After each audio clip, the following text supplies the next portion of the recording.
It seems Sylvester Stallone's been facing a pretty steep decline in his star power these days, what with his latest Mm-hmm. film, Alarum, getting a 0% on Rotten Tomatoes.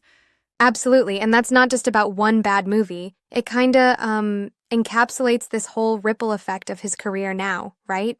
Yeah, exactly. I mean, stage after stage, his films had their ups and downs, but Alarum really marked a low point. Yep. Critics panned it almost universally, which is rare even for seasoned actors. And interestingly, there's that whole political twist, right? Thoughts on how his support for Trump might have colored the public and critic perceptions? Oh, for sure. It appears that his political stance, especially backing President Trump, might have influenced people's opinions. Some say that was like a political motive behind the poor reviews. It's almost Yeah. as if his film fell into a double whammy: bad quality and controversial politics. But don't you think it might be a bit of an oversimplification? I mean, blaming the entire film's reception solely on his political ties might be missing other production issues. Yes, that's a fair point. There were definitely prompts about the movie's poor execution on its own. Mm-hmm. Still, the timing does look suspicious, considering his strong relationship with Trump, which later landed him a role like as a special envoy of Hollywood. Right? And that's another layer.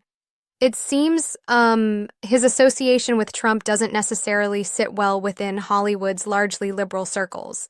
That pushback might be part of the, downfall. Exactly. And then there's the geographical move, leaving Hollywood for Florida. Right. It's almost like an exit strategy, moving to a place that aligns, better with his political views. Yeah, along the lines of how Sean Hannity moved from NYC. But here's a thought. Could this move be purely personal too, aside from politics? Sure, it could be all about, personal life and fresh starts, especially with his much younger wife, Jennifer Flavin, as reported. Mm-hmm. But the political undertones can't be fully ignored. I get that, but isn't it possible that maybe, his film struggles are more about changing audience tastes and industry challenges rather than just his political identity? True, there's definitely a candid debate there. However, the combination of a bombed film, political controversy, and a drastic relocation paints a pretty clear picture of a career that's seen a significant decline. And then there's the role of influential voices, like Florida's Gov. Ron DeSantis rolling out the welcome mat. That kind of public endorsement suggests, a political alignment that might be both a blessing and a curse.